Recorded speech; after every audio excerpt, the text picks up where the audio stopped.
शिव ही सत्य है, शिव ही सुंदर, सारी सृष्टि शिव के अंदर शिव ही मोह है। शिव ही महिमा, शिव को जब तो शिव को पाए। प्रिय भक्त, दो देवाधिदेव महादेव भगवान भोलेनाथ जिनकी कृपा से सृष्टि चलायमान है, जिनकी कृपा से सूरज चमकता है, जिनकी कृपा से पत्ते हिलते हैं, आज हम उन्हीं भगवान भोलेनाथ के 12 ज्योतिर्लिंगों की महिमा का गुणगान करेंगे। प्रिय भक्तों, शिव के 12 ज्योतिर्लिंगों के कथा का गुणगान करेंगे, जिसे सुनना आपके लिए अति आवश्यक है। घर में सुख, शांति और वैभव की प्राप्ति होती है। भोलेनाथ के साथ ही माता पार्वती की भी कृपा प्राप्त होती है, जो इन जगहों पर नहीं जा सकते। व्रत आदि हैं तो उनका सुमरन करके वहां जाने का पुण्य प्राप्त कर सके। प्रिय भक्त गणों, यदि आप इस कथा को सुनना प्रारंभ कर चुके हैं तो कथा को भक्तिभाव से पूरा सुनने की शिव पुराण में श्री सूत जी कहते हैं, हे नर नारी, इस 12 ज्योतिर्लिंग की कथा का जो भी मनुष्य सुमिरन करता है, कहता है, विश्वास रखता है, दूसरे जनमानस को सुनने के लिए प्रेरित करता है, तो उसके घर बैठे तत्पश्चात पुण्य की प्राप्ति होती है। किंतु जो मनुष्य कथा को आधा अधूरा त्याग करता है तो ऐसे में घोर पाप लगता है, चाहे वह कितना भी व्रत उपवास क्यों न करें। इसी कथन को ध्यान में रखते हुए तो आइए चलिए हम सब मिलकर सर्वप्रथम 12 ज्योतिर्लिंगों के पावन पवित्र नाम होगा स्मरण करके हैं, जिससे कि हमें ज्योतिर्लिंगों का आशीर्वाद एक साथ प्राप्त हो सके। तत्पश्चात हम कथा का श्रवण करेंगे। हे भोलेनाथ, हे माता पार्वती, हे जगत जननी मां शारदा, जो भी इस कथा को सुन रहा है, सुना रहा है, हुंकार भर रहा है, उनके जीवन में कभी भी किसी भी प्रकार का कष्ट ना हो। ये भगवान उनके घर में सुख, शांति, समृद्धि बनी रहे, उसे अखंड सौभाग्य की प्राप्ति हो। ओम नमः शिवाय। आइए सुनते हैं सबसे पहले ज्योतिर्लिंग श्री सोमनाथ की पावन कथा। सोमनाथ ज्योतिर्लिंग भारत का ही नहीं अपितु इस पृथ्वी का पहला ज्योतिर्लिंगो माना जाता है। श्री सोमनाथ की कथा सुनने से मनुष्य के अंदर जो कि रोग दोष पाप रहते हैं वो नष्ट हो जाते हैं। तो आइए शुरू करते हैं श्री सोमनाथ जी की कथा। जब प्रजापति दक्ष ने अपनी 27 पुत्रियों का विवाह चंद्रमा के साथ किया तो वे बहुत प्रसन्न हुए। पत्नी के रूप में दक्ष कन्या को प्राप्त बहुत सुशोभित हुए और दक्ष कन्या ये भी अपने स्वामी के रूप में चंद्रमा को प्राप्त कर सभी कन्याएं भी इस विवाह से अत्यंत प्रसन्न थी।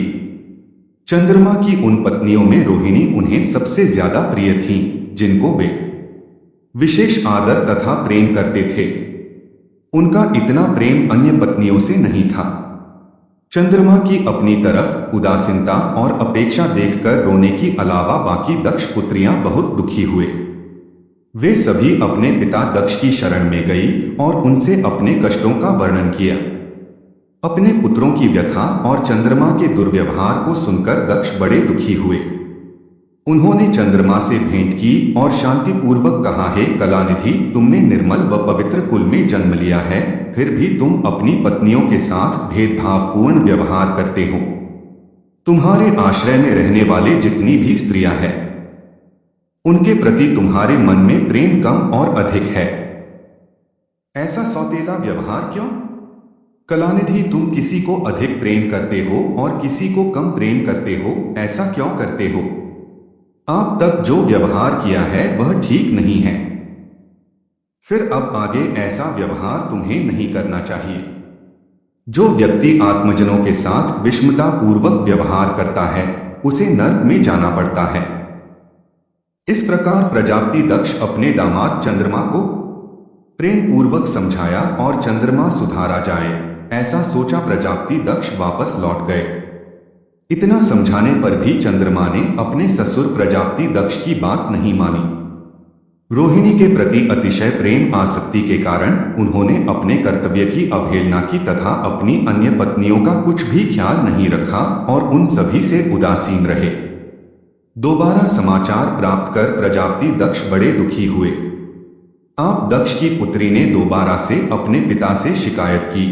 वे पुनः चंद्रमा के पास आकर उन्हें उत्तम नीति के द्वारा समझाने लगे। दक्ष ने चंद्रमा से न्यायोचित बर्ताव करने की प्रार्थना की। बार बार आग्रह करने पर भी चंद्रमा अवहेलना पूर्वक जब तक की बातें नहीं मानती तब उन्होंने चंद्रमा को श्राप दे दिया। दक्ष ने कहा कि मेरे आग्रह पर भी तुमने मेरी बात नहीं मानी, मेरी अवज्ञा की है, इसीलिए तुम्हें तत्पश्चात क्षय रोग हो जाए द्वारा श्राप देने के साथ ही क्षण भर में चंद्रमा क्षय रोग से ग्रसित हो गए। उनके चिर होते ही सर्वत्र हाहाकार मच गया। सभी देवगण तथा ऋषिगण चिंतित हो गई। परेशान चंद्रमा ने अपनी व्यथा देवताओं को बताया। इंद्र आदि देवता तथा ऋषि कारण उनके साथ ब्रह्मा जी के शरण में गए। ब्रह्मा जी ने उनसे कहा कि जो घटना हो गई है उसे तो भुगतना ही है, क्योंकि दक्ष के निश्चय को पलटा नहीं जा सकता। इसके बाद ब्रह्मा जी ने उन देवताओं को एक उत्तम उपाय बताया। उन्होंने कहा, हे चंद्रमा, तुम देवताओं के साथ कल्याणकारी प्रभास क्षेत्र में चले जाओ और वहां विधिपूर्वक मृत्युंजय मंत्र का अनुष्ठान करते हुए श्रद्धा पूर्वक भगवान शिव की आराधना करो। अपने सामने पार्थिव शिवलिंग की स्थापना करके प्रतिदिन कठिन तपस्या कर तुम्हारी आराधना और तपस्या से भगवान भोलेनाथ प्रसन्न हो जाएंगे तो वे तुम्हें क्षय मुक्त कर देंगे। पितामह ब्रह्मा जी की आज्ञा स्वीकार करके देवताओं ऋषियों के साथ चंद्रमा देव मंडल सहित प्रभास क्षेत्र में पहुंच गए, जहां चंद्रदेव ने महामृत्युंजय मंत्र और भगवान शिव शंकर की वंदना और अनुष्ठान प्रारंभ कर दिया। वे मृत्युंजय मंत्र का जाप तथा भगवान शिव उपासना में तल्लीन हो गए। ब्रह्मा जी की आज्ञा के अनुसार चंद्रमा ने 6 महीने तक निरंतर तपस्या की और विश्व ध्वज का पूजन किया। 10 करोड़ मृत्युंजय मंत्र का जप तथा ध्यान करते हुए चंद्रमा स्थिर चित्त से वहां निरंतर खड़े रहे। उनकी तपस्या से भक्त वत्सल भगवान शिव प्रसन्न हो गए। उन्होंने चंद्रमा से कहा, चंद्रदेव, तुम्हारा कल्याण हो, तुम जिसके लिए कठोर तक कर रहे हो उस अभिलाषा को बताओ, मैं तुम्हारी इच्छा के अनुसार तुम्हें उत्तम वर प्रदान करूंगा। चंद्रमा ने प्रार्थना करते हुए विनय पूर्वक कहा, देवेश्वर, आप मेरे सब अपराधों को क्षमा करें और मेरे शरीर की क्षय रोग दूर करते। भगवान शिव ने तपस्या से प्रसन्न होकर चंद्रदेव से वर मांगने के लिए कहा।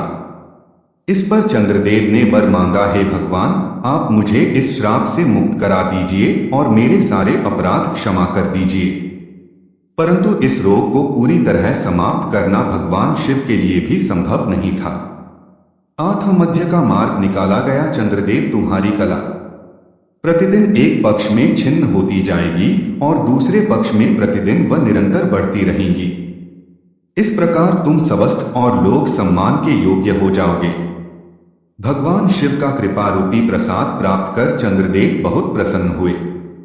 उन्होंने भक्तिभाव पूर्ण शंकर की स्तुति की।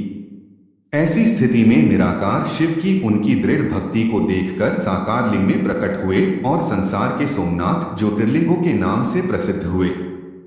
प्रेम से बोलिए भगवान सोमनाथ की जय। ओम नमः शिवाय। प्रिय भक्तों, अब आइए सुनते हैं दूसरे ज्योतिर्लिंग श्री मल्लिकार्जुन ज्योतिर्लिंगों की कथा।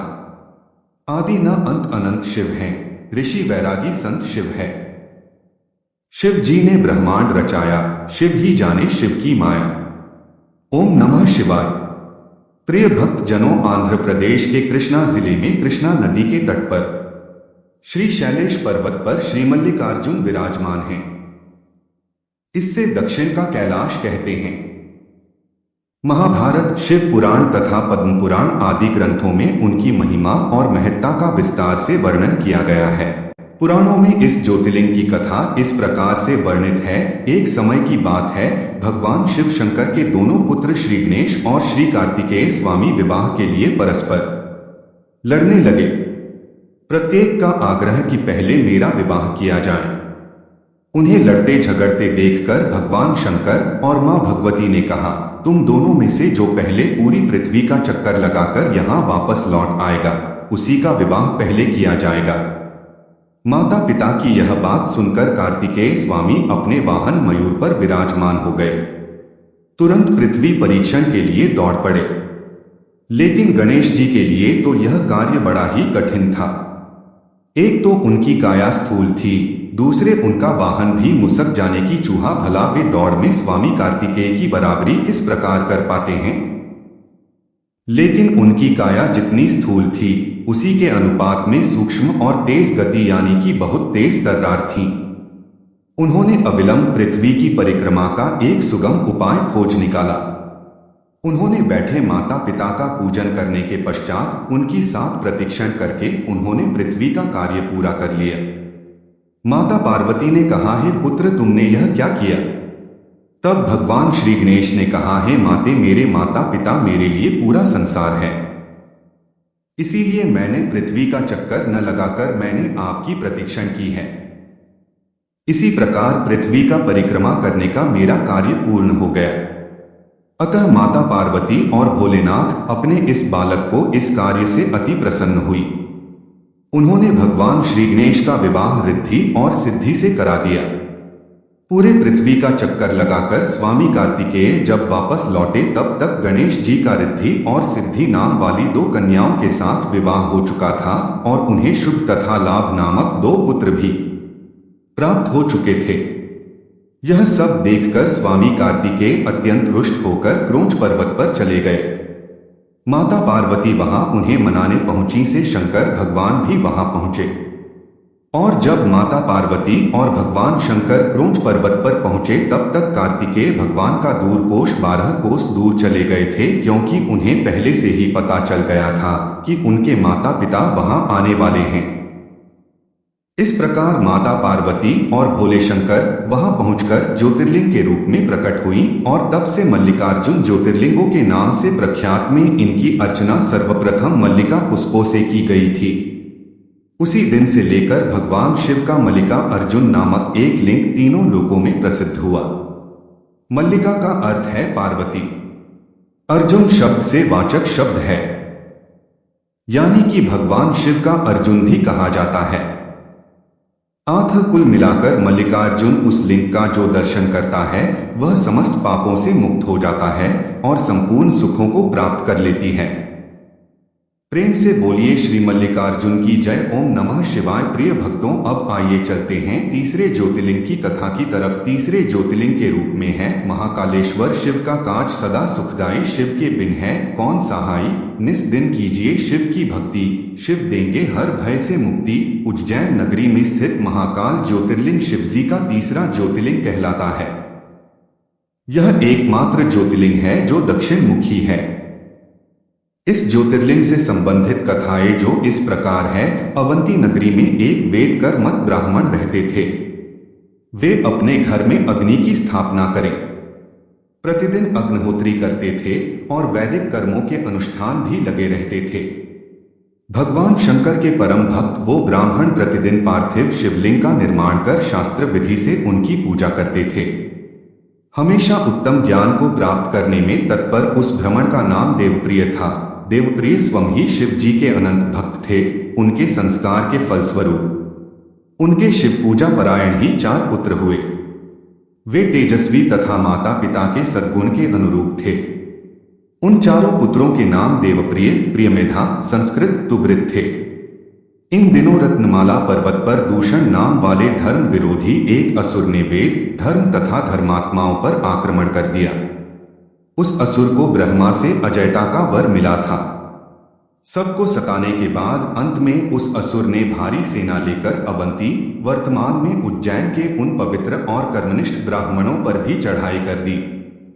उस असुर के आज्ञा 4 भयानक दैत्य चारों दिशा में प्रकट हो गए हैं। उनकी भयंकर उपद्रव से भी शिवजी पर विश्वास रखने वाला वे ब्राह्मण बंधु भयभीत नहीं हुए। अवंती नगर के निवासी सभी ब्राह्मण जब संकट में घबराने लगे तब उन 4 शिवभक्त भाइयों ने उन्हें आश्वासन देते हुए कहा, आप लोग भक्तों के हितकारी भगवान शिव पर भरोसा रखें। इसके बाद वे 4 ब्राह्मण बंधु शिवजी का पूजन करके उनके ही ध्यान में तल्लीन हो गए। सेना सहित दुष्ण ध्यानमग्न उन ब्राह्मणों के पास पहुंच गया। उन ब्राह्मण को देखते ही ललकारते हुए बोल उठा कि उन्हें बंध कर मारो। वेदप्रिय के ब्राह्मण पुत्रों ने उस दैत्य के द्वारा कही गई बातों पर ध्यान नहीं दिया और भगवान शिव के ध्यान में मग्न रहे। जब उन दुष्ट दैत्यों ने यह समझ लिया कि हमारे डांट डपट से कुछ भी परिणाम निकलने वाला नहीं है, तब उसमें ब्राह्मणों को मार देने का निश्चय किया। उन्होंने जो ही उस भक्तों के प्राण लेने हेतु त्यों ही उनके द्वारा पूजित उस पार्थिव शिवलिंग की जगह गंभीर आवाज के साथ एक गड्ढा प्रकट हो गया और तत्काल उस गड्ढे से विकट और भयानक रूपधारी भगवान शिव प्रकट हो गए। दुष्टों का विनाश करने वाले तथा सज्जन पुरुषों के कल्याणकर्ता वे भगवान शिव ही महाकाल के रूप में इस पृथ्वी पर विख्यात हुए। उन्होंने दैत्यों से कहा, अरे दुष्टों, तुम जैसे हत्यारों के लिए ही मैं महाकाल प्रकट हुआ हूं।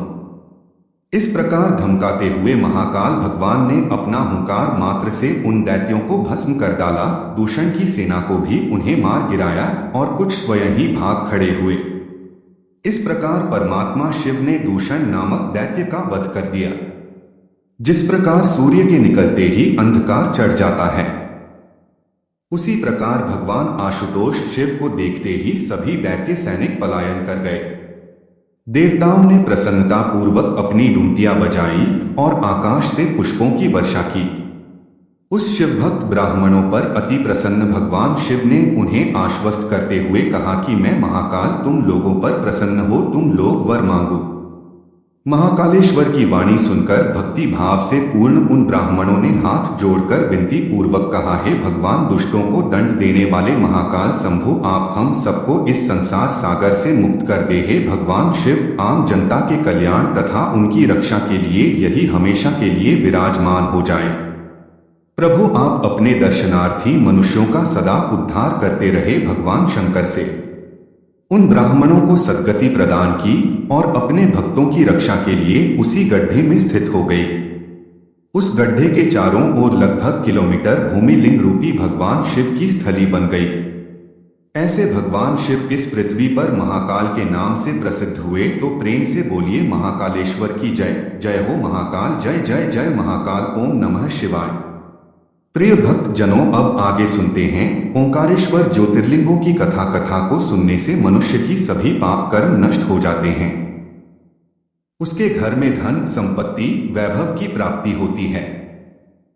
प्रेम भक्तों, आइए उनका सम्मान करते हैं, तत्पश्चात कथा को प्रारंभ करते हैं। शिवजी है जिसके संगे साथी, उन्हें न विपदा कभी सताती। शिव भक्तों का पकड़े हाथ, शिव संतन के सदा ही साथ। तो आइए भक्त सुनते हैं इस चमत्कारी कथा को। महाराजा इक्ष्वाकु के पुत्र युवनाश्वा के कोई पुत्र नहीं था, इसलिए वंश वृद्धि और पुत्र प्राप्ति की कामना के लिए उन्होंने अपना सारा राजपाट त्याग कर वन में जाकर तपस्या करने का निश्चय किया। वन में निवास करने के दौरान उनकी मुलाकात भगवान भृगु के वंशज ऋषि से हुई। च्यवन ऋषि ने राजा युवान के लिए पुत्रकामेष्ठी यज्ञ करना आरंभ कर दिया ताकि राजा की संतान जन्म ले। यज्ञ के बाद च्यवन ऋषि ने एक मटके में अभिमंत्रित जल रखा जिसका सेवन राजा की पत्नी गौरी को करना था ताकि वह गर्भधारण कर पाए। राजा युवान की संतान उत्पत्ति के उद्देश्य से उस यज्ञ में कई ऋषि मुनियों ने भाग लिया और यह के बाद सभी लोग थकान की वजह से गहरी नींद में सो गए। रात्रि के समय जब राजा युवान की नींद खुली तो उन्हें भयंकर प्यास लगी। युवान ने पानी के लिए बहुत आवाज लगाई, लेकिन थकान की वजह से गहरी नींद में सोने की वजह से किसी ने राजा की आवाज नहीं सुनी। ऐसे में राजा स्वयं उठे और पानी की तलाश करने लगे। राजा युवान को वह कलश दिखाई दिया जिसमें अभिमंत्रित जल था। वह इस बात से बेखबर थे, यह जल किसी उद्देश्य के लिए रखा है। राजा ने प्यास की वजह से सारा पानी पी लिया। जब इस बात की खबर ऋषि च्यवन को लगी तो उन्होंने राजा से कहा कि ये आपने क्या किया? ये तो मंत्रों से निरुद्ध किया गया खास जल था जिसमें ब्रह्मतेज स्थापित था, जो आपको पीने से पुत्र उत्पन्न होगा, क्योंकि मैंने आपकी पत्नी की नाड़ी व अन्य जांच से यह जान लिया था कि आपकी पत्नी को गर्भाशय है, पूरी तरह से विकसित नहीं है। अतः मैंने इसमें ऐसा जल अभिमंत्रित किया है जिसे पीने से वह शरीर में जाकर भाव से बना सकता था। राजन, आपने इस पानी को पी लिया है, अब आपसे ही पुत्र की उत्पत्ति होगी। अब इस प्रकार राजा युवान गर्भ से हो गई। जब संतान के जन्म लेने का सही समय आया तब देव के चिकित्सक अश्विनी कुमार ने राजा युवान की बाई को काटकर बच्चे को बाहर निकाला और जन्म दिया। बच्चे के जन्म के बाद यह समस्या उत्पन्न हो गई कि बच्चा अपनी भूख कैसे मिटाए। सभी देवतागण वहां उपस्थित थे। इतने में इंद्र देवता ने उनसे कहा कि वह उस बच्चे के लिए मां की कमी पूरा करेंगे। केंद्र ने अपनी उंगली शिशु के मुंह में डाली जिससे दूध निकल रहा था और कहा, ममधाता अर्थात मैं इसकी माता हूं। इसी वजह से उस शिशु का नाम ममधाता या मानधाता पड़ा। जैसे ही इंद्रदेव ने शिशु को अपनी उंगली से दूध पिलाना शुरू किया, वह शिशु 13 वित्त बढ़ गया।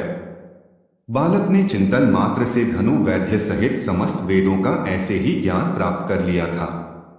इसके बाद राजा युवान ने अपना राजपाट मानधाता को देखकर उसे राजा बना दिया। इंद्र ने उसका राज्याभिषेक किया। मानधाता ने धर्म से तीनों लोगों को नाप लिया। 12 वर्ष की उम्र के समय इंद्र की देखते देखते मानधाता ने स्वयं पानी की वर्षा की।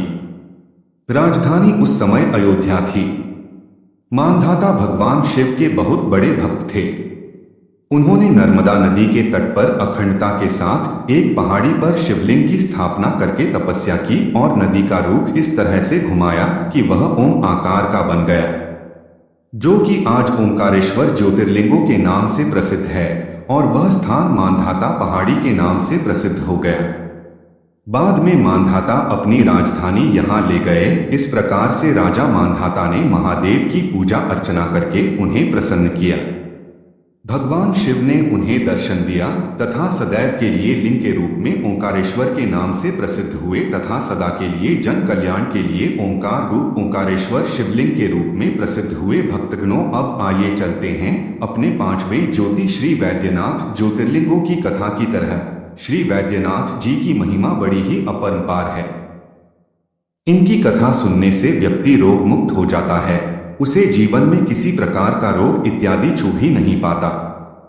वह सदैव स्वस्थ और सुरक्षित रहता है। उनके कृपा से घर में सुख शांति की वृद्धि होती है। तो आइए ऐसे में हम भगवान वैद्यनाथ की कथा का श्रवण करते हैं, जो कि इस प्रकार शिव का साधक दुख ना माने। शिव को हर पल सम्मुख जाने सौंप दी, जिसने शिव को डोर लूटे ना उनको पांचों चोर। ओम नमः शिवाय। श्री शिव पुराण के कोटिरुद्र संहिता ने श्री वैद्यनाथ ज्योतिर्लिंगों की कथा इस प्रकार लिखी गई है। राक्षसराज रावण राक्षसराज अभिमानी तो था ही, वह अपने अहंकार को भी शीघ्र प्रकट करने वाला है। एक समय वह कैलाश पर्वत पर भक्तिभाव पूर्वक भगवान शिव की आराधना कर रहा था। बहुत दिनों तक आराधना करने पर भी जब भगवान शिव उस पर प्रसन्न नहीं हुए, तब वह पुनः दूसरी विधि से तप साधना करने लगा। उसने सिद्धि स्थित हिमालय पर्वत से दक्षिण की और सघन वृक्षों से भरे जंगल में पृथ्वी को खोदकर एक गड्ढा तैयार किया। राक्षस कुलभूषण उस रावण ने गड्ढे में अग्नि की स्थापना करके हवन में आहुति प्रारंभ कर दी। उसने भगवान शिव को वही अपने पास ही स्थापित किया था। तब के लिए उसने कठोर संयम नियम के धारण किए। वह गर्मी के दिनों में 5 अग्नियों के बीच बैठकर पंचअग्नि सेवा करता था, तो वर्षा काल में खुले मैदान में चबूतरे पर सोता था और शीतकाल सर्दियों के दिन में गले के बराबर जल के भीतर खड़े होकर साधना करते हैं। इन 3 विधियों के द्वारा रावण की तपस्या चल रही थी। इतने कठोर तप करने पर भी भगवान महेश्वर उस पर प्रसन्न नहीं हुए। ऐसा कहा जाता है कि दुष्ट आत्माओं द्वारा भगवान को रुझाना बड़ा कठिन होता है। तपस्या से जब रावण को सिद्धि नहीं प्राप्त हुई, तब रावण अपना एक सिर काटकर शिवजी की पूजा करने लगा। वो शास्त्र विधि से भगवान की पूजा करता और उसी पूजन के बाद अपना एक मस्तक काटता तथा भगवान को समर्पित कर देता।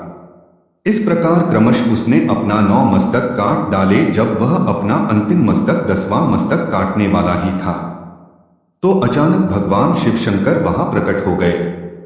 उन्होंने साक्षात प्रकट होकर रावण के सभी मस्तकों को स्वस्थ करके उसे पूर्वतः जोड़ दिया।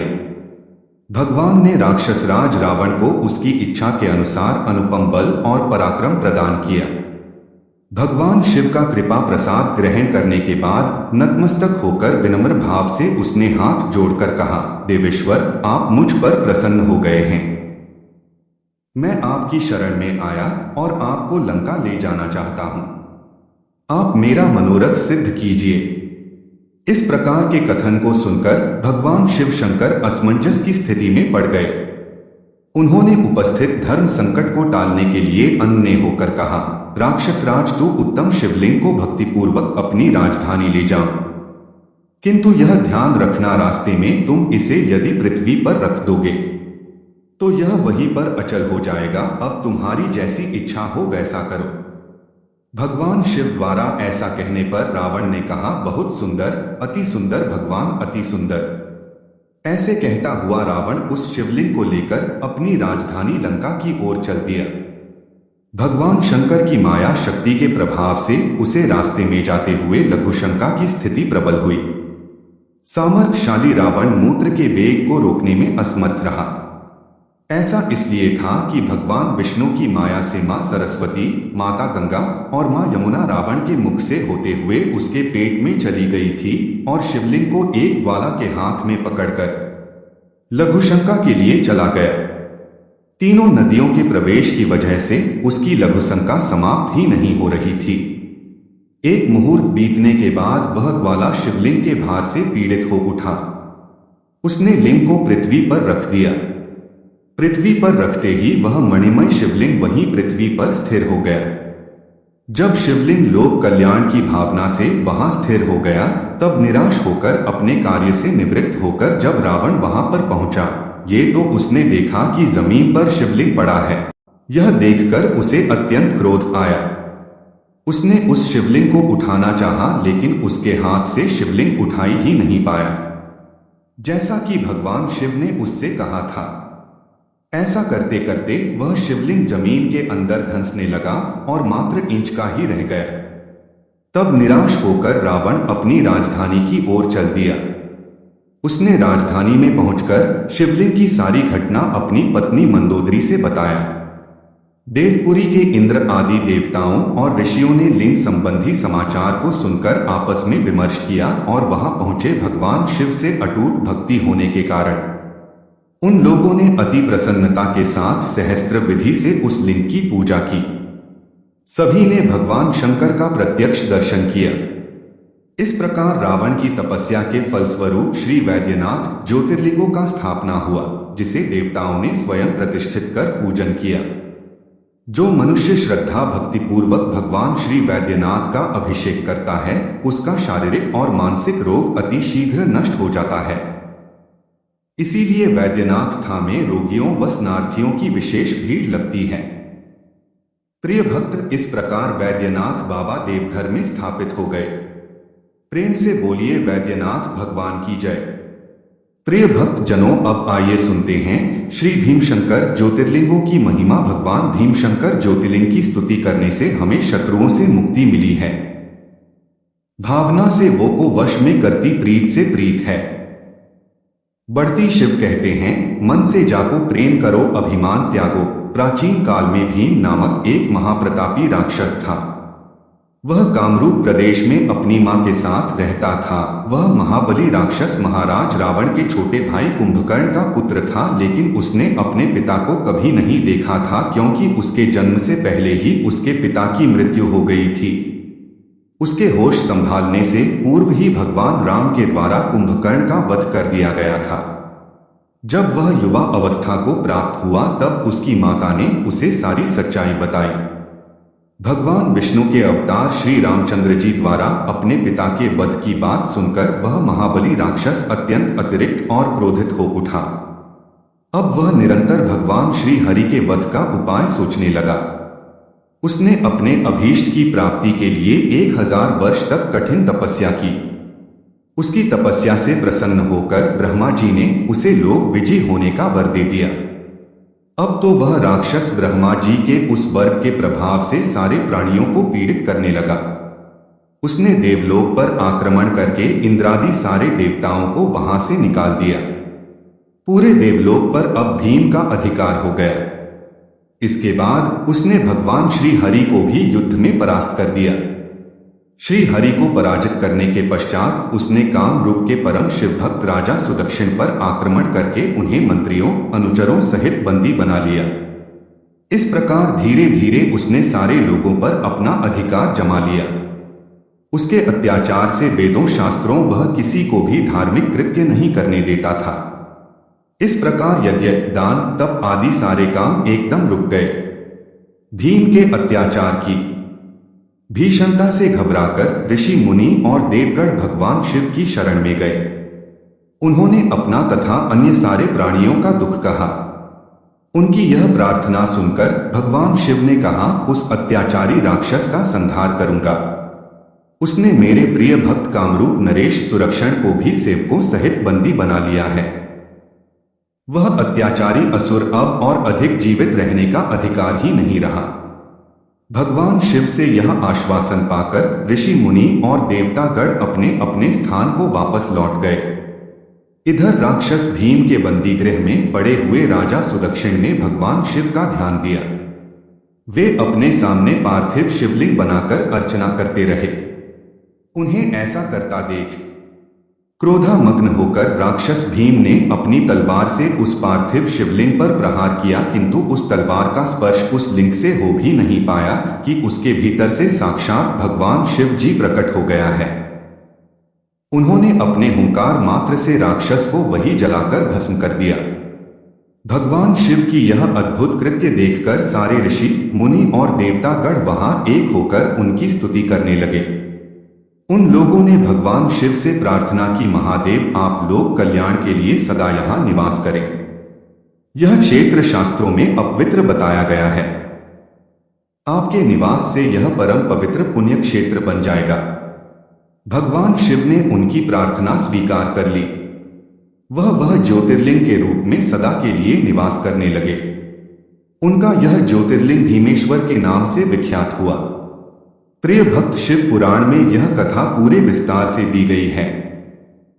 इस ज्योतिर्लिंगों की महिमा अमोघ है। भक्तों की सभी मनोकामनाएं यहां आकर पूर्ण हो जाती हैं। प्रेम से बोली भगवान भीमशंकर की जय। ओम नमः शिवाय। प्रिय भक्तों, अब आइए आगे सुनते हैं श्री विश्वनाथ ज्योतिर्लिंगों की महिमा। विश्वनाथ ज्योतिर्लिंग उत्तर प्रदेश के काशी नामक स्थान पर स्थित है। काशी सभी धर्म स्थलों में से सबसे अधिक महत्व रखते हैं। पौराणिक कथाओं के मुताबिक भगवान शिव देवी पार्वती से विवाह करने के बाद कैलाश पर्वत आकर रहने लगे। वहीं देवी पार्वती अपने पति के घर रह रहे थे। यहां उन्हें बिल्कुल अच्छा नहीं लग रहा था। देवी पार्वती ने एक दिन भगवान शिव से हिमालय पर्वत की जगह कहीं और बसने का स्थान चुनने को कहा, तो शिवजी ने सारे संसार से राजा देवदास की नगरी काशी उन्हें बहुत पसंद आई। तब राजा देवदास ने ब्रह्मा जी का तप किया और महादेव को वहां बसने नहीं दिया। ब्रह्मा जी के कहने पर शिवजी मंदराचल पर्वत चले गए। वे चले तो गए, लेकिन काशी नगरी के लिए अपना मुंह त्याग नहीं सके। तब भगवान विष्णु ने राजा को तपोवन में जाने का आदेश दिया। इसके बाद वाराणसी महादेव का स्थलीय निवास हो गया। प्रिय भक्तों, इस प्रकार से महादेव काशी में हमेशा के लिए विराजमान हो गए, क्योंकि माता पार्वती और भगवान शिव का यह काशी अत्यंत प्रिय थे। माता पार्वती के कहने पर भगवान शिव जी यहाँ काशी में आकर बस गए और विश्वनाथ ज्योतिर्लिंगों के रूप में स्थापित हुए। इस प्रकार से काशी के बारे में यह भी कहा जाता है कि यहाँ पर जो भी मनुष्य मृत्यु को प्राप्त होता है उसे सीधे शिवपुरी में स्थान मिलता है। वह पाप मुक्त होकर शिव लोगों को चला जाता है। प्रेम से बोलिए काशी विश्वनाथ की जय। ओम नमः शिव पार्वती पते हर हर महादेव। प्रिय भक्तों, 8वां ज्योतिर्लिंग है श्री नागेश्वर ज्योतिर्लिंग। चलिए आइए सुनते हैं श्री बाबा नागेश्वर ज्योतिर्लिंगों की महिमा। महायोगी आदित्य कहलाते, आसान का भस्म लगाते, शिव का नाम जपो हर 6 में से वही बसते, कड़कड़ में दारू का नाम की। एक राक्षसी थी जो पार्वती जी ने वरदान प्राप्त करके अहंकार में चूर रहती थी। उसका पति दारू का महान बलशाली राक्षस था। उसने बहुत ही राक्षसों को अपने साथ लेकर समाज में आतंक मचाया हुआ वह यज्ञ आदि कार्यों को नष्ट करता हुआ संत महात्माओं का संहार करता था। वह प्रसिद्ध धर्मनाशक राक्षस था। भरपूर 16 योजना विस्तार पर उसका एक वन था जिसमें वह निवास करता था। दारू का जहां भी जाती थी वृक्षों तथा विविध उपकरणों से सुसज्जित वह भूमि अपने साथ विलास के लिए साथ साथ लेकर जाती थी। महादेवी पार्वती ने उस वन की देखभाल का दायित्व दारुका को ही सौंपा था, जो उसके वरदान के प्रभाव से उसके ही पास रहता। उससे पीड़ित आम जनता ने महर्षि के पास जाकर अपना कष्ट सुनाया। शरणागत की रक्षा का धर्म पालन करते हुए महर्षि राक्षसों को श्राप दे दिया। उन्होंने कहा कि जो राक्षस इस पृथ्वी पर प्राणियों की हिंसा तथा यज्ञों का विनाश करेगा, उसी समय वह प्राणों से हाथ धो बैठेगा। दिए गए इस रात की सूचना जब देवताओं को मालूम हुई, तब उन्होंने दुराचारी राक्षसों पर चढ़ाई कर दी। रात भारी संकट आ पड़ा। उन्होंने सोचा यदि वे युद्ध में देवताओं को मारती है तो श्राप के कारण स्वयं मर जाएंगे, और यदि उन्हें नहीं मरते तो पराजित होकर स्वयं भूखे मरेंगे। उस समय दारुका ने राक्षसों को सहारा दिया और भवानी के वरदानों प्रयोग करते हुए संपूर्ण वन को लेकर समुद्र में जा बसे। इस प्रकार राक्षसों ने धरती को छोड़ दिया और निर्भय पूर्वक समुद्र में निवास करते हुए वहां भी प्राणियों को सताने लगे। एक बार धर्मात्मा सदाचारी सुप्रिया नामक शिव भक्त वैश्य, जो वह नौका पर सवार होकर समुद्र में जलमार्ग से कहीं जा रहा था, उसी समय दारुका नामक एक भयंकर बलशाली राक्षस ने उस पर आक्रमण कर दिया। राक्षस दारुका ने सभी लोगों सहित सुप्रिय का अपहरण कर लिया और अपने पुरी में ले जाकर उन्हें बंदी बना लिया। चूंकि सुप्रिया शिवजी का अनन्य भक्त थे, इसलिए वह हमेशा शिव की आराधना में तन्मय रहते थे। कारागार में उनकी आराधना बंद नहीं हुई और उन्होंने अपने अन्य साथियों को भी शिवजी की आराधना के प्रति जागरूक कर दिया। वे सभी शिव भक्त बन गए। कारागार में शिव भक्ति का ही बोलबाला हो गया। जब इसकी सूचना राक्षस दारुका को मिली तो वह क्रोध में उबल पड़ी। उसने देखा कि कारागार में सुप्रिया ध्यान लगाए बैठा है, तो उसे डांटते हुए बोला, मैं ऐसा तू आंखें बंद करके मेरे विरुद्ध कौन सा षड्यंत्र कर रहा है, और जोर जोर से चिल्लाता हुआ धमका रहा था। इसका उस पर कुछ भी प्रभाव नहीं पड़ा। घमंडी राक्षस दारुका ने अपने अनुचरों को आदेश दिया कि इससे उस भक्त को मार डालो। अपनी हत्या के भय से भी सुप्रिय डरे नहीं और वहां भयकारी संकट मोचन भगवान शिव को पुकारने में लगे रहे। देव आप ही हमारे सर्वत्र है, आप ही मेरे जीवन और प्राण हैं। इस प्रकार सुप्रिय वैश्य की प्रार्थना को सुनकर भगवान शिव एक दिल से प्रकट हो गए हैं। उनके साथ ही 4 दरवाजे का एक सुंदर मंदिर प्रकट हुआ। उस मंदिर के मध्य में गर्भगृह में एक दिव्य ज्योतिर्लिंग प्रकाशित हो रहा था तथा शिव परिवार के सभी सदस्य भी उनके साथ विद्यमान थे। वैश्य सुप्रिया ने शिव परिवार सहित उस ज्योतिर्लिंग का दर्शन और पूजन किया। सुप्रिया के पूजन से प्रसन्न भगवान शिव ने बासुपास शस्त्र लेकर प्रमुख राक्षसों को, उनके अनुचरों को तथा उनके सारे संसाधनों, अस्त्र शस्त्र को नष्ट कर दिया। लीला करने के लिए स्वयं शरीर धारण करने वाले भगवान शिव ने अपने भक्त सुप्रिया आदि की रक्षा करने के बाद उस वन को ही यह वर दिया कि आज से इस वन में ब्राह्मण, क्षत्रिय, वैश्य तथा शूद्र इन चारों वर्णों के धर्मों का पालन किया जाएगा। इस वन में शिव धर्म के प्रचारक श्रेष्ठ ऋषि मुनि निवास करेंगे और यहाँ तामसिक दुष्टिराजसों के लिए कोई स्थान नहीं होगा। राक्षसों पर आए इसे भारी संकट को देखकर राक्षसी दारुका ने दिन भावना से देवी पार्वती की स्तुति के उसकी प्रार्थना से माता पार्वती अत्यंत प्रसन्न हुई और उन्होंने भगवान शिव से प्रार्थना की, नाथ आपने कही गई बात इस युग के अंत में सत्य होंगी। तथा भगवान शिव ने कहा, मैं भक्तों का पालन तथा उनकी सुरक्षा करने के लिए प्रसन्नतापूर्वक इस वन में निवास करूंगा।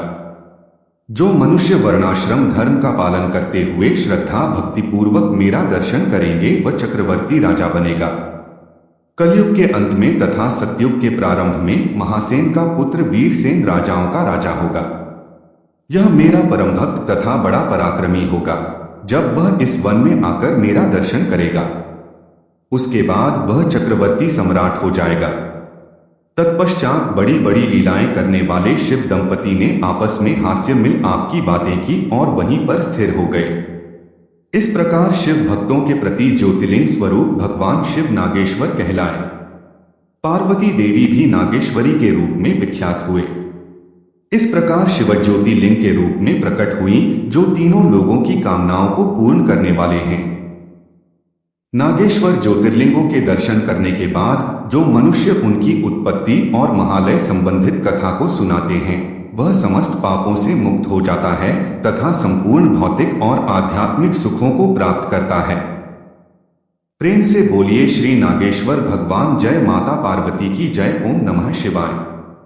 अब आइए सुनते हैं त्र्यंबकेश्वर ज्योतिर्लिंग की कथा। नौवा ज्योतिर्लिंग है शिव भंवर में फंस जाए जो नैया, शिव का नाम बन जाए खिवैया। शिव बन के पतवार है आते, शिव भक्तों को अपने पार लगाते। और ओम नम शिवाय। आर एक बार महर्षि गौतम की तपोवन में रहने वाले ब्राह्मणों की पत्नी किसी बात पर उनकी पत्नी अहिल्या से नाराज हो गई। उन्होंने अपने पति को ऋषि गौतम का अपमान करने के लिए प्रेरित किया। उन ब्राह्मणों ने उनके निर्मित भगवान श्री गणेश की आराधना की। उनकी आराधना से प्रसन्न हो श्री गणेश ने प्रकट होकर उनसे वर मांगने को कहा। उन ब्राह्मणों ने कहा, हे प्रभु, यदि आप हम पर प्रसन्न हैं तो किसी प्रकार ऋषि गौतम को इस आश्रम से निकाल दें। उनकी यह बात सुनकर गणेश जी ने उन्हें ऐसा वर मांगने के लिए समझाया। उनकी यह बात सुनकर गणेश जी ने उन्हें समझाया और कहा कि किसी ऋषि से इस प्रकार ईर्ष्या नहीं करते, किंतु वह अपने आग्रह का अटल रहे। अंत में गणेश जी को विवश होकर उनकी बात माननी पड़ी। अपने भक्त का मन रखने वे एक दुर्बल गाय का रूप धारण करके महर्षि गौतम के खेत में जाकर चरने लगे। गाय को फसल चरते देखकर ऋषि बड़ी ही नरमी के साथ हाथ में छड़ी लेकर उसके हाँकने के लिए लपके। उस छड़ी का स्पर्श होते ही वह गाय वहीं मरकर गिर गई। अब तो बड़ा ही हाहाकार मचा। सारे ब्राह्मण एकत्र होकर ग हत्यारा कहकर ऋषि गौतम की अभद्रता पूर्वक का अपमान करने लगे। ऋषि गौतम इस घटना से बहुत आश्चर्यचकित और दुखी थे। अब उन सारे ब्राह्मणों ने कहा कि तुम यह आश्रम छोड़कर अन्यत्र कहीं चला जाने, गोहत्यारे के निकट रहने से हमें भी पाप लगेगा। बेबस होकर ऋषि गौतम अपनी पत्नी अहिल्या के साथ वहां से कोसों दूर जाकर रहने लगे, किंतु उन्हें ब्राह्मणों ने वहां भी उनका रहना दूभर कर दिया। वे कहने लगे कि गौ हत्या के कारण तुम्हें यह वेद पाठ और यज्ञ आदि के कारण करने का कोई अधिकार नहीं रह गया। अंत में ऋषि गौतम ने उन ब्राह्मणों से प्रार्थना की कि आप लोग मेरे प्रायश्चित और उद्धार का कोई उपाय बताएं। तब उन्होंने कहा, गौतम तुम अपने पाप को सर्वत्र सबको बताते हुए 3 बार पूरे पृथ्वी की परिक्रमा करें, फिर लौटकर यहाँ तब 1 महीने व्रत करो। इसके बाद ब्रह्मगिरि की 1 बार परिक्रमा करने के बाद तुम्हारी शुद्धि होगी। अगर ये ना कर सके तो यहाँ गंगा जी को लेकर उनके जल से स्नान करके 1 करोड़ पार्थिव शिवलिंग में शिव जी की आराधना करो। इसके बाद पुनः गंगा जी में स्नान करने इस ब्रह्मगिरि की बार परिक्रमा करो। 100 घड़ों के पवित्र जल से पार्थिव शिवलिंग को स्नान करवाने में तुम्हारा उद्धार होगा। ब्राह्मणों के अनुसार महर्षि गौतम ने सारे कार्य पूरे किए। पत्नी के साथ पूर्णता तल्लीन होकर भगवान शिव की आराधना करने लगे। इन उससे प्रसन्न होकर भगवान शिव ने प्रकट होकर उनसे वर मांगने को कहा। महर्षि गौतम ने उनसे कहा, भगवान मैं यही चाहता हूं, आप मुझे गोहत्या के पाप से मुक्त कर दें। भगवान शिव ने कहा, गौतम तुम निष्पाप हो। गौ हत्या का अपराध तुम पर छलपूर्वक लगाया गया था। छलपूर्वक ऐसा करवाने वाले तुम्हारे आश्रम के ब्राह्मण को मैं दंड देना चाहता हूं। इसके पश्चात महर्षि गौतम ने भगवान शिव से अनुरोध किया कि है भगवान, उन्हीं ब्राह्मणों के कारण तो मुझे अपने दर्शन हुए हैं। मैं आपसे कुछ नहीं मानता। हे भगवान, आप यहाँ पर सदैव के लिए निवास करें और भक्तजनों कल्याण करें। और माता गंगा के अनुरोध किया कि है भगवान, आप माता गंगा को यहाँ प्रकट करें और माता गंगा अपने पवित्र जल से लोक कल्याण करें। यह सुनकर भगवान शंकर अपनी जटाओं से मां गंगा को प्रकट किया और कहा, हे गंगे, आप यहाँ पर गौतमी नदी के रूप में उपस्थित होकर लोक कल्याण करिए। यह सुनने के बाद माता गंगा ने कहा, हे प्रभु, जहां आप रहेंगे मैं भी वही रहूंगी, क्योंकि मेरा वेग यह धरती सहन कैसे कर पाएंगे। आपके जटाओं से ही निकलकर तो मैं लोक कल्याण करूंगी। इसके पश्चात भगवान शिव ने मां गंगा के अनुरोध पर वहीं पर त्र्यंबकेश्वर ज्योतिर्लिंगों के रूप में स्थापित हो गए और मां गंगा वही ब्रह्मगिरि पर्वत से अपना उद्गम स्थान बनाती हैं। इन्हें दक्षिण की गंगा भी कहते हैं। इस प्रकार भगवान शिव त्र्यंबकेश्वर ज्योतिर्लिंग के रूप में ब्रह्मगिरि पर्वत के तलहटी में निवास करने लगे और वहीं पर त्र्यंबकम ज्योतिर्लिंग के रूप में तीनों लोक में विख्यात हुए। यहाँ जो भी मनुष्य बड़े भक्ति भाव से पूजा अर्चना करता है तो उसके समस्त दुख मिट जाते हैं और उसे अक्षय पुण्य की प्राप्ति होती है। यहाँ पर मुख्य रूप से ब्रह्मा, विष्णु और महेश तीनों लोग एक ही स्थान पर ज्योतिर्लिंग के रूप में स्थापित है। प्रिय भक्तों, तो यह थी त्र्यंबकेश्वर ज्योतिर्लिंग की महिमा। प्रेम से बोलिए भगवान त्र्यंबकेश्वर की जय। ओम नमः शिवाय। आइए सुनते हैं 10वीं ज्योतिर्लिंग की कथा। श्री केदारनाथ ज्योतिर्लिंग। शिव में मनवा मन को रंग ले, शिव मस्तक की रेखा बदले, शिव हर जन की नस नस जाने, बुरा भला वह सब पहचाने की इसके दर्शन करने मात्र से व्यक्ति को जो भी श्राप, दोष और पाप लगा रहता है वह पूरी तरीके से नष्ट हो जाता है। तो आइए चलिए सुनते हैं केदारनाथ ज्योतिर्लिंग की महिमा। पौराणिक कथा के अनुसार महाभारत के युद्ध के बाद पांचों पांडव भगवान श्री कृष्ण के साथ युद्ध की समीक्षा कर रहे थे। कृष्ण ने पांडवों से कहा कि युद्ध में भले ही जीत तुम्हारी हुई है, लेकिन तुम लोग गुरु और अपने बंधुओं को मारने के कारण पाप का भागी बन गए हो। इस पाप के कारण मुक्ति मिलना असंभव है। पर पांडवों ने भगवान से मुक्ति का उपाय पूछा। कृष्णा ने कहा कि इन पापों से महादेव ही मुक्ति दिला सकते हैं। ये पांडव उनके पास आ रहे हैं तो वह सतर्क हो गए। पांडव के सामने आने से बचने के लिए बार बार स्थान परिवर्तन करने लगे हैं, क्योंकि महादेव पांडवों द्वारा राज्यपानी हेतु बंधु बाधाओं का वध करने के कारण उनसे नाराज थे। पांडव भी मन में ठान चुके थे कि हर हाल में उन्हें महादेव को पाना है और उनसे अपनी मुक्ति का मार्ग जानना है। महादेव का पीछा करते हुए पांडव केदारनाथ पहुंचे। महादेव ने देखा कि पांडव केदारनाथ आगे है तो उनसे बचने के लिए उपाय ढूंढने लगे। तभी उनकी दृष्टि पशुओं के झुंड पर गई और वह अपनी पहचान छुपाने के लिए बैल बनकर झुंड में शामिल हो गए। पांडवों के लिए पशुओं के झुंड में से महादेव को पहचानना कठिन हो गया। महाबली भीम तब दो पहाड़ों के बीच पांव रखकर खड़े हो गए। बाकी सभी भाइयों ने पशुओं को भी इनके पैरों के नीचे से भगाना शुरू कर दिया। सभी पशु भीम के पैरों के नीचे से गुजरकर भाग गए, लेकिन महादेव को पैरों के नीचे से निकलकर जाना अनुचित लगा और वहीं पर खड़े रह गए। पांडवों ने भगवान शिव को पहचान लिया। बस फिर क्या था, महादेव बैल रूप में ही धरती में समाने लगे। भीम ने आओ न देखा ताव, झट से बैल बने महादेव का खुला पकड़ लिया। महादेव को विवश होकर प्रकट होना पड़ा। पांडवों की दृढ़ निश्चय और भक्ति इच्छा शक्ति को देखकर उन्हें पाप से मुक्त करना पड़ा। केदारनाथ का शिवलिंग बैल के कुल्हे के रूप में मौजूद है। इन कथा के अनुसार यह भी कहा जाता है कि नर और नारायण नामक दो भाई थे जिन्होंने भगवान शिव का अखंड तपस्या की, जिससे प्रसन्न होकर भगवान शिव ने वहां ज्योतिर्लिंग के रूप में स्थापित होकर केदारनाथ धाम के नाम से विख्यात हुए और वहीं पर स्थापित हो गए। प्रेम से बोलिए भगवान केदारनाथ की जय। ओम नमः शिवाय। प्रिय भक्तों, अब बारी है 11वें ज्योतिर्लिंग की, श्री रामेश्वर ज्योतिर्लिंग। तो आइए सुनते हैं श्री रामेश्वर ज्योतिर्लिंगों की महिमा। शिव ही परमेश्वर महाकालेश्वर, शिव ही परमपिता परमेश्वर, कालों के भी काल शिव है, भूतनाथ महाकाल शिव है। श्री रामेश्वरम ज्योतिर्लिंग तमिलनाडु राज्य के रामनाथपुर नामक स्थान पर स्थित है। जब श्री रामचंद्र जी रावण का वध करके सीता जी को वापस ला रहे थे तो उन्होंने समुद्र पार करके सबसे पहले गंधमादन पर्वत पर विश्राम किया था। जब बड़े बड़े ऋषि महर्षि को ये पता चला कि श्री रामचंद्र जी सीता जी के साथ यहाँ पधारे हैं तो वे सभी उनका आशीर्वाद लेने पहुंचे। तब ऋषियों ने श्री रामचंद्र जी को बताया कि आपको ब्रह्मा हत्या का श्राप लगा है, क्योंकि आपने अपने कुल से कुल का विनाश किया है। तब श्री रामचंद्र जी ने कहा कि आप लोग ही समस्याओं का समाधान बताएं, इससे मैं पाप मुक्त हो सकूं।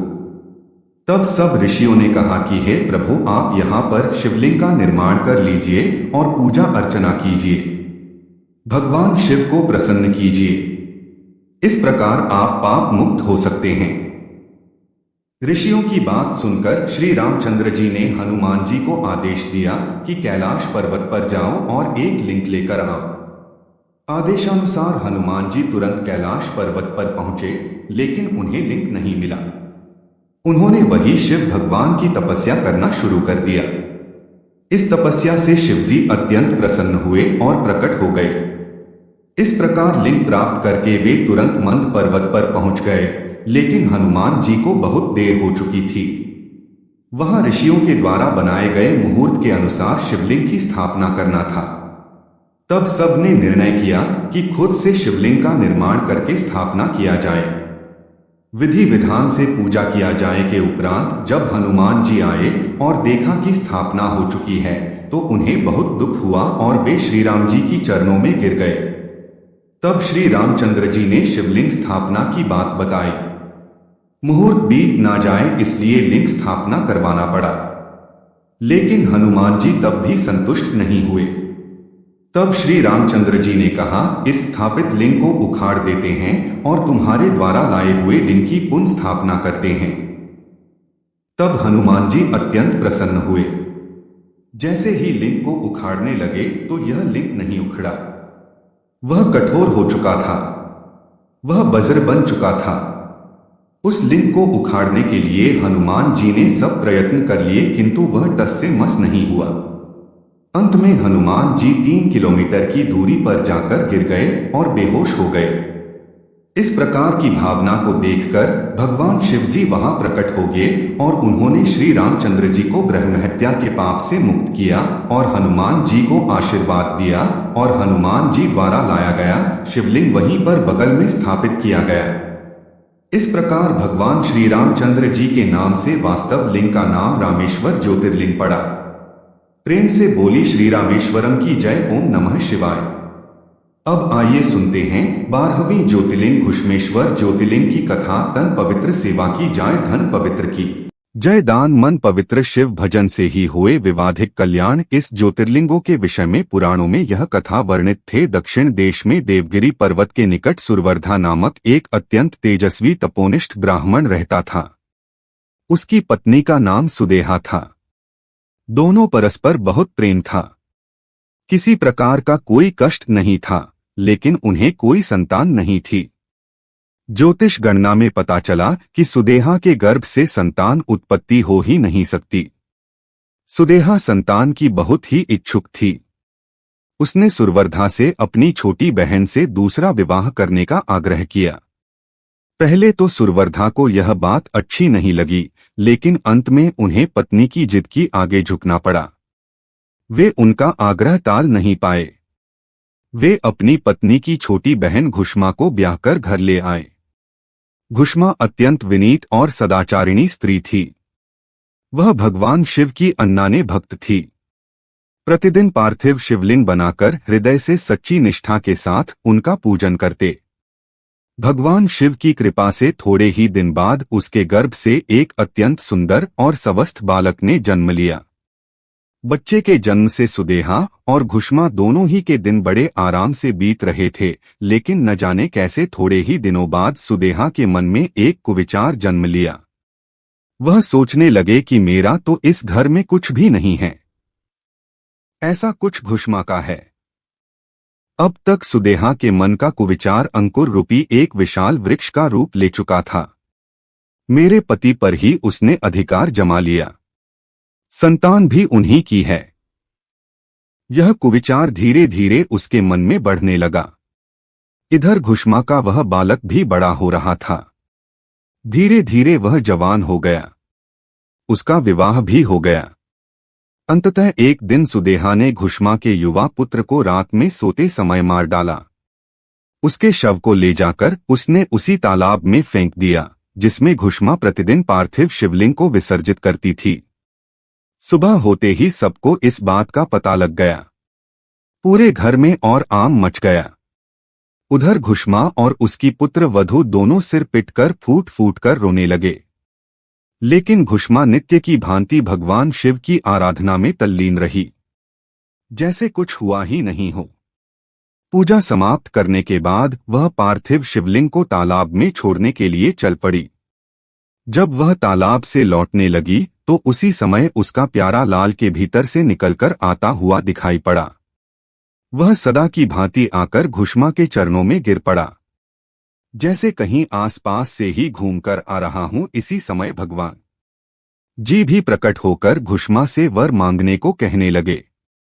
सुदेहा की घिनौनी करतूत से अत्यंत क्रुद्ध हो उठे। अपने त्रिशूल द्वारा उसका गला काटने को उद्धृत हुए घुष्मा ने हाथ जोड़कर भगवान शिव से कहा, प्रभु यदि आप मुझ पर प्रसन्न हैं तो मेरी उस अभागिन बहन को क्षमा कर दें। निश्चित ही उसने अत्यंत जघन्य पाप किया, किंतु आपकी दया से मुझे मेरा पुत्र वापस मिल गया। अब आप उसे क्षमा करें। मेरी एक प्रार्थना और है, लोक कल्याण के लिए आप इस स्थान पर सर्वदा के लिए निवेश करें।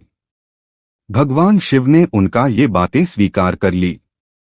ज्योतिर्लिंग के रूप में प्रकट होकर वह वहीं निवास करने लगे।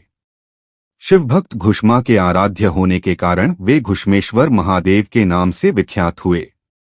घुष्मेश्वर ज्योतिर्लिंगों की महिमा पुराणों में बहुत विस्तार से वर्णित की गई। इसका दर्शन लोक परलोक दोनों के लिए प्रमुख फलदायी है। प्रिय दर्शकों को यह थी 12 ज्योतिर्लिंग की कथा। प्रेम से बोलिए पार्वती पत्ते हर हर महादेव। घुष्मेश्वर महादेव की जय। ओम नमः शिवाय। इसी कामना के साथ आप लोगों से मैं विदा लेता हूँ। ओम नमः शिवाय।